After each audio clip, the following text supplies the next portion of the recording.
wassalatu wassalamu ala asyrafil anbiya'i wal mursalin sayyidina wa maulana Muhammadin abil qasimil amin wa ala alihi wa sahbihi ajma'in, amma ba'du. Kita lanjut ke isim yang dibaca rofa yang ke berapa ini? 1, 2, 3, yaitu mubtada dan khobar. Jadi dimulai dari mubtada. Jadi mubtada itu salah satu marfu'atil asma, salah satu isim-isim yang dibaca rofa. Kemudian mubtada itu adalah wal ismul marfu'ul ari anil awamilil lafziyati. Mubtada adalah isim yang dibaca rofa, sesuai namanya adalah isim yang dibaca rofa. Jadi harus ketika ketemu mubtada maka harus dibaca rofa. Kemudian yang tidak kemasukan amil lafzi, yang tidak kemasukan amil lafzi. Amil lafzi itu kan amil yang tampak, yang kelihatan. Berarti kalau amilnya bukan amil lafzi, berarti amilnya mubtada disebut dengan istilah amil maknawi. Oke, amil maknawinya mubtada dulu kita pernah belajar disebut dengan tidak permulaan. Jadi kita akan bahas lebih detail lagi tentang mubtada. Mubtada ya.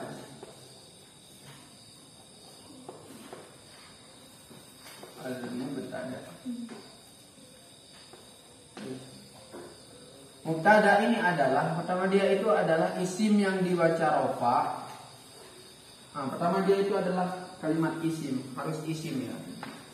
Isim, kemudian isimnya itu dibaca rofa dan juga sepi dari amil lafzi. Al-ari an awamilil lafziyati, an awamilil lafzi. Yang sepi dari amil lafzi artinya dia harus berupa amil maknawi. Oke, ini mubtada. Isim yang dibaca rofa, yang dibaca rofanya itu disebabkan oleh amil maknawi, bukan amil lafzi. Karena setiap kalimat apapun i'rabnya, mau i'rab rofa, mau i'rab nasab, mau jer, mau jazm, itu pasti ada amilnya. Nah, salah satunya adalah mubtada. Mubtada itu dibaca rofa, berarti kan harus ada amilnya yang membuat dia rofa. Nah, yang membuat dia rofa itu tidak berupa amil lafzi. Artinya nggak tampak, nggak kelihatan. Sesuatu yang membuat mubtada itu rofa itu nggak kelihatan. Nah, amil maknawi ini berupa ibtidak namanya. Ibtidak. Ibtidak artinya permulaan. Oleh karena mubtada itu ada di awal, ada di permulaan, justru itu yang membuat dia rofa. Jadi mubtada itu rofa karena memang ada di awal. Nah, karena dia ada di awal itu sebagai amil, yang mana amil itu yang membuat mubtada itu rofa. Mubtada dari maknanya aja, mubtada artinya adalah di permulaan. Nah, artinya mubtada adalah di permulaan, sesuatu yang berada di awal, itu maksudnya mubtada. Nah, jadi kan mubtada ini katanya hukumnya rofa. Contohnya seperti Zaidun qaimun misalkan. Zaidun qaimun. Oke, Zaidun ini jadi mubtada karena kita belajar kemarin karena isim ma'rifat di awal kalimat. Isim ma'rifat karena apa ini? Karena nama orang, isim alam. Oke, sekarang kita jadi mubtada. Qaimunnya khobar. Sekarang yang menjadi pertanyaan, kenapa kok Zaidun ini rofa? Pasti jawabannya karena jadi mubtada kan ya. Nanti pasti ditanya amilnya mana? Kok tiba-tiba moro-moro dia rofa? Jawabannya adalah amilnya adalah amil maknawi. Amil maknawinya apa? Ibtidak permulaan. Karena Zaidun ini ada di awal kalimat, itu yang menjadi amil yang membuat Zaidun ini rofa. Sampai sini paham? Intinya mubtada itu rofa karena di awal kalimat. Itu simpelnya kayak gitu. Kemudian mubtada itu dibagi dua. Ada mubtada Zahir ya. Ada mubtada zahir, Ada yang kedua disebut dengan mubtada mutmar. Sama dengan fa'il, sama dengan naibul fa'il. Fa'il ada yang zahir, ada yang mutmar. Naibul fa'il ada yang zahir, ada yang mutmar. Mubtada juga kayak gitu. Mubtada ada yang zahir, ada yang mutmar juga. Apa artinya mutmar? Mutmar berarti berupa dhamir dia. Kalau zahir tidak berupa dhamir. Kalian kan sudah belajar dhamir itu kemarin kayak gimana bentuknya udah tahu. Contoh dan coba kita contoh Zaidun qaimun. Zaidunnya ini dhamir apa enggak? Bukan, berarti Zaidun ini disebut dengan mubtada zahir dia. Contohnya yang dhamir kayak gimana? Seperti huwa Zaidun atau huwa qaimun misalkan. Huwa qaimun. Huwa adapun dia, qaimun ialah berdiri. Timbul pertanyaan lagi. Katanya huwa ini isim dhamir, ada di awal kalimat berarti jadi mubtada. Katanya mubtada rofa. Lah ini kok enggak rofa? Huwa kok dibaca nasab? Kok enggak hu aja gitu? Kenapa kok tetap huwa? Nah, ini rofaknya menggunakan dhammah muqaddarah, dikira-kira saja. Kenapa? Karena isim dhamir itu hukumnya mabni. Oke, ingat kembali ke pelajaran tentang dhamir itu. Jadi, kalau mubtada'nya itu berupa dhamir, maka disebut dengan mubtada mutmar. Nah, bagaimana kalau kayak gini? Bisa nggak kita buat mubtada pakai dhamir yang kayak gini misalkan? Itu kan dhamir ya? Itu dhamir. Bisa nggak kita jadikan mubtada seperti bilang tu qaimun. Tu adapun kamu, qaimun ialah berdiri. Bisa nggak? Ini nggak bisa. Dhamir yang bisa dijadikan mubtada adalah dhamir yang rofa. Dhamir yang mahal rofa. Dhamir yang mahal rofa ada berapa? Ada 14. Yang mana aja? Huwa huma hum, hiya huma hunna, anta antuma antum, anti antuma antunna, ana nahnu. Jadi yang 14 itu yang bisa dijadikan mubtada. Jadi nggak bisa pakai tu. Kalau mau pakai yang bermakna aku misalkan, jangan pakai tu, pakai ana. Karena tu ini gantinya adalah ana. Atau misalkan anta. Tidak boleh kalian bilang ta qaimun, ta adapun kamu qaimun ialah berdiri, nggak bisa. Harus pakai dhamir yang mahal rofaknya. Apa? Anta. Anta, kalau anta bisa, anta adapun kamu qaimun ialah berdiri. Ini dhamir, jadi banyak kan dhamir bentuknya. Kalau huwa kan gantinya adalah hu. Hu-nya aja. Nggak bisa kalian pakai ini. Jangan dipakai hu-nya ini. Yang boleh dipakai adalah huwa. Kalau huma kan pakai apa kalau huma dia? Huma sama kalau huma ya. Kayak anti misalkan. Anti. Yang betul itu anti qaimun. Gak boleh kalian mengatakan ti qaimun. Jadi ti ini gantinya adalah anti. Anti ini yang boleh dipakai untuk menjadi mubtada. Jadi ada 14. Huwa huma hum, hiya huma hunna, anta antuma antum, anti antuma antunna, ana nahnu. Yang 14 itu kalau jadi mubtada maka disebut dengan mubtada mutmar. Selain itu kalau bentuknya bukan yang kayak tadi itu maka disebut dengan mubtada dzahir. Contohnya seperti gini. Bagaimana kalau kayak gini? Hadza kitabun. Hadza kitabun. Hadza adapun ini kitabun ialah kitab. Nah ini kok bisa jadi mubtada? Isim ma'rifat di awal kalimat. Ma'rifatnya karena apa? Karena isim isyarah. Ini jadi khobar hadza. Bagaimana kalau hadza ini? Apakah masuk ke dzahir atau mutmar? Kenapa kok bisa masuk ke dzahir? Karena kan padahal bentuknya kayak hampir-hampir sama dengan huwa, hadza itu kan hampir sama bentuknya. Tapi kenapa kok masuk ke dzahir? Karena hadza ini bukan isim dhamir. Karena hadza ini isim isyarah. Jadi yang bisa dikatakan mutmar adalah yang dhamir saja. Yang huwa huma hum itu saja. Kalau isim mausul kayak alladzi, man, kemudian yang isim isyarah hadza, hadhihi, dzalika, tilka, hunaka, itu masuk ke zahir semua, enggak masuk ke mudmar. Sampai sini paham? Nah, jadi mubtada itu salah satu isim yang dibaca rofa. Lanjut ke tentang khobar. Karena setiap ada mubtada pasti ada khobar. Setiap ada mubtada pasti ada khobar. Dimanapun kalian menemukan mubtada pasti ada khobarnya juga di sana. Gak mungkin ada mubtada tanpa ada khobar. Nah. Oke, sekarang tentang khobar. Khobar adalah dia itu isim yang dibaca rofa al-musnadu, yang disandarkan ilal mubtada. Isim yang dibaca rofa yang nyandar ke mubtada. Karena khobar itu pasti nyandar. Nyandarnya itu pasti ke mubtada. Jadi isim, dia itu pasti kalimat isim, nggak mungkin ada khobar berbentuk fi'il. Khobar itu pasti isim. Tapi nanti bagaimana tentang ada khobar jumlah itu? Itu beda pembahasannya. Nanti kita bahas tentang khobar jumlah dan syibhul jumlah. Pertama kali yang kita perlu ketahui adalah khobar itu pasti berbentuk isim. Yang kedua, setelah dia isim, hukumnya adalah rofa.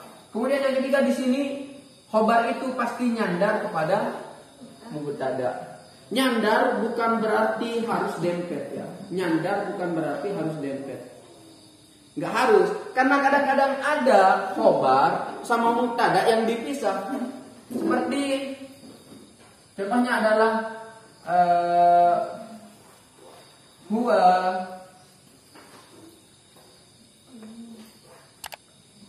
fil baiti, misalkan huwa fil baiti qaimun. Huwa adapun dia fil baiti di rumah, qaimun ialah berdiri. Maksudnya adalah dia berdiri di rumah. Jadi yang dimaksud dengan sekalipun qaimun ini khobar yang disandarkan kepada mubtada, nyandar bukan berarti harus dempet. Tidak harus. Kadang-kadang mubtada sama khobar itu sering banget dipisah bahkan.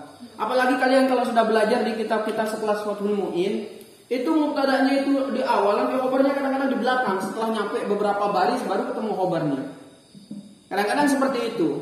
Nah, jadi yang dimaksud dengan disandarkan kepada mubtada di sini adalah nyandar maknanya. Artinya itu nyandar. Artinya mubtada itu nggak bisa dipahami kalau belum ada khobarnya. Itu yang dimaksud dengan nyandar. Nyandar dari segi makna, bukan nyandar dari segi lafaz. Kalau lafaz tulisannya kadang-kadang misah dia, mubtada sama khobar, kalimatnya itu misah. Tapi maknanya itu kalau belum mereka ketemu antara mubtada sama khobar, maka maknanya itu nggak bisa dipahami. Seperti saya misalkan mengatakan Muhammadun, saya mengatakan Muhammad, maka di sini maknanya belum bisa dipahami. Kecuali kalau sudah ada sandarannya, kalau sudah nemu sandaran, ketemu sama misalkan Rasulullah, Muhammadun Rasulullah, Muhammad adalah utusan Allah, maka maknanya di sini sudah sempurna jadinya. Yang awalnya tadi mubtada'nya itu masih belum sempurna maknanya, karena hanya maknanya cuma Muhammad gitu kan, kita belum jelas. Ketika ada orang mengatakan Muhammad, iya kenapa dengan Muhammad? Pasti ada pertanyaan semacam itu. Jadi kalau belum ada khobar, kalau belum ada sandarannya, maka dia nggak bakalan dipahami maknanya. Tapi kalau sudah mengatakan Muhammadun Rasulullah, Muhammadun adapun Muhammad, Rasulullahi ialah utusan Allah. Jadi Muhammad adalah utusan Allah. Nah, ini yang dimaksud dengan mubtada dan khobar itu nyandar. Jadi khobar itu nyandar ke mubtada. Maksudnya gimana? Kalau belum ada khobar, maka makna dari mubtada itu masih belum bisa dipahami. Bukan berarti nyandar itu harus dempet. Kadang-kadang kayak gini, setelahnya mubtada itu belum tentu khobar kadang-kadang. Paham ya? Itu yang dimaksud dengan khobar adalah isim yang dibaca rofa yang disandarkan kepada mubtada. Sekarang tentang pembagian khobar. Kalau tadi mubtada itu ada mubtada zahir, ada mubtada mudmar. Sekarang khobar khobar itu dibagi dua.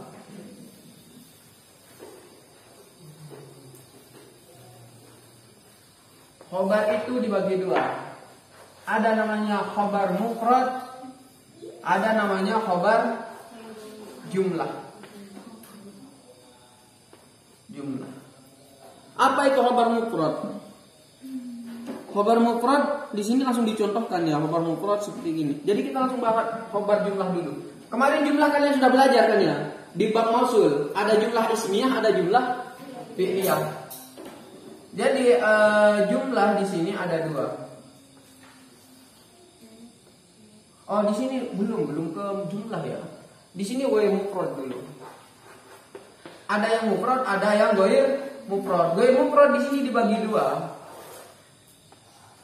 Ada yang jumlah, ada yang syibhul jumlah. Syibhul jumlah artinya mirip jumlah. Jumlah kalian belajar jumlah itu ada dua kemarin. Ada ismiyah, ada fi'liyah. Jumlah ismiyah adalah jumlah susunan mubtada khobar. Mim plus kho. Kalau fi'liyah ini susunan fi'il plus fa'ilnya. Nah, jadi khobar itu kadang-kadang berbentuk kayak gini, kadang-kadang berbentuk kayak gini. Ada yang kayak gini, ada yang kayak gini. Maksudnya yang berbentuk ismiyah adalah yang berbentuk mubtada khobar. Contohnya kayak gini. Zaidun. Zaidun kan mubtada ya. Zaidun adapun Zaid. Khobarnya ini sekarang berbentuk susunan mubtada dan khobar. Khobar, tapi khobarnya berbentuk susunan mubtada dan khobar. Contohnya Zaidun wajhuhu jamilun. Zaidun adapun Zaid, wajhuhu adapun wajahnya Zaid, jamilun ialah ganteng. Wajhuhu ini kalimat mubtada, jamilun ini khobar. Nah, ini susunan mubtada khobar. Nah, dua-duanya ini menjadi khobar dari Zaidun. Paham? Ini yang disebut dengan khobar jumlah, tapi jumlahnya jumlah ismiyah. Khobar tapi berbentuk mubtada khobar gitu. Jadi khobar ini ada dua bentuknya. Ada yang ismiyah, ada yang fi'liyah. Yang pertama ismiyah maksudnya adalah berbentuk susunan mubtada khobar. Jadi di dalam khobar ini semuanya ini khobar. Lafaz wajhuhu jamilun ini adalah khobar dari Zaidun. Yang mana khobarnya di sini? Di dalam khobar ini ada susunan mubtada khobar lagi gitu. Ini yang disebut dengan khobar jumlah ismiyah. Jadi cara bacanya gimana? Zaidun adapun Zaid, wajhuhu ialah adapun wajahnya Zaid, jamilun ialah ganteng. Yang diartikan di sini ialah karena menjadi khobar dari Zaidun. Adapun Zaid, wajhuhu ialah. Nah, ialah yang pertama itu diartikan ialah karena menjadi khobar dari Zaidun. Nah, ialah yang kedua ini menjadi khobar dari wajhuhu. Jadi khobarnya Zaidun di sini berbentuk mubtada khobar juga. Paham ya? Kalau fi'liyah berbentuk susunan fi'il dan fa'il. Contohnya ini paling sering terjadi. Contohnya seperti Zaidun koma abuhu. Zaidun ini mubtada, oke. Koma ini kalimat isim apa fi'il? Fi'il. Fa'ilnya mana? Abu. Hu-nya kembali ke Zaidun. Koma sama abu ini kan susunan fi'il sama fa'il. Jadi khobarnya Zaidun di sini berbentuk fi'il, maka disebut dengan istilah khobar jumlah fi'liyah. Cara bacanya gimana? Kayak biasa, Zaidun adapun Zaid, koma ialah berdiri, abuhu siapa bapaknya Zaid. Nah, jadi khobarnya ini berbentuk susunan fi'il sama fa'il. Ini yang disebut dengan jumlah fi'liyah. Jadi, nah, selainnya yang ini, yang contoh yang biasa, Zaidun qaimun, kalau cuma kayak gini bentuknya, maka ini yang disebut dengan istilah khobar mufrad. Banyak al-ilmu nurun, huwa qaimun, Zaidun qaimun, Muhammadun Rasulullah. Itu bentuk susunan khobar mufrad semua namanya. Nah, kalau yang jumlah tinggal lihat dulu setelah mubtada apakah ada susunan mubtada khobar atau enggak. Kalau ada, berarti ini namanya khobar ghair mufrad yang jumlah ismiyah. Kalau setelahnya mubtada misalkan ada susunan fi'il dan fa'il seperti Zaidun koma abuhu, maka ini disebut dengan khobar ghair mufrad yang jumlah fi'liyah. Paham?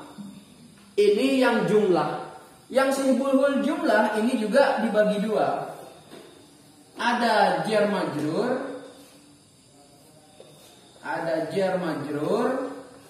ada dzaraf. Nah, jadi khobar itu bukan hanya bentuknya kayak qaimun, kemudian wajhuhu jamilun atau koma abuhu, bukan hanya kayak gitu. Ada juga khobar yang berbentuk jar majrur. Contohnya seperti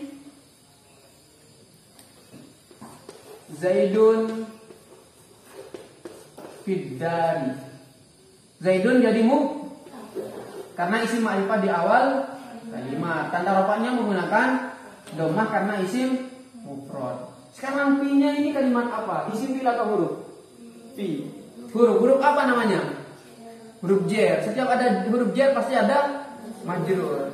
Majrur hukumnya jar, maka di sini dibaca fiddari. Nah, Zaidun ini mubtada, khobarnya mana? Khobar dari Zaidun adalah fiddari. Ini yang disebut dengan khobarnya berbentuk jar majrur. Kalau khobarnya berbentuk jar majrur, maka disebut dengan khobar ghair mufrad yang sibghul jumlah. Paham? Jadi bacanya gimana? Zaidun adapun Zaid fiddari ialah di dalam rumah. Jadi kalau dulu kalian cuma tahu kalau mubtada sama khobar itu bentuknya kayak Zaidun qaimun atau al ilmu nurun. Nah, sekarang kalian banyak lebih luas pemahaman tentang khobar. Jadi khobar bukan hanya bentuknya kayak gini aja. Ternyata khobar bisa saja bentuknya kayak gini.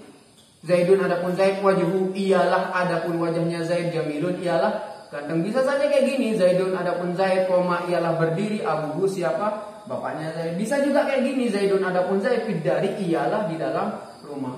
Itu yang jar majrur. Nah, yang kedua ini dzaraf. Dzaraf ini maksudnya adalah kalimat yang menjelaskan tentang waktu atau tempat. Waktu atau tempat itu dzaraf. Contohnya seperti Zaidun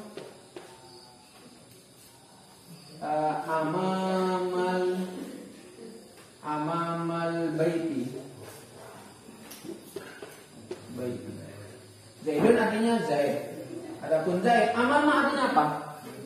Di depan. Al-baiti artinya rumah.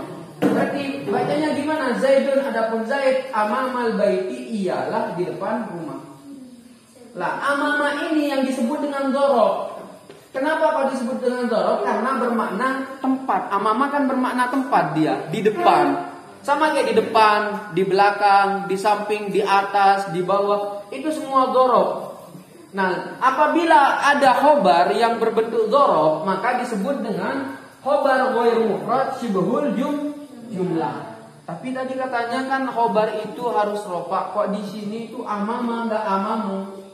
Oke, itu pertanyaan yang sangat bagus nanti. Kenapa? Karena amama dzaraf itu pasti hukumnya nasab. Dzaraf itu wajib nasab dia. Dzaraf hukumnya wajib nasab. Oleh karena dzaraf itu wajib nasab, jadi harus tetap dinasabkan. Jadi sebenarnya kalau kalian belajar, kalau kita belajar lebih dalam lagi tapi belum waktunya. Nah, jadi yang amama fiddari atau misalkan ini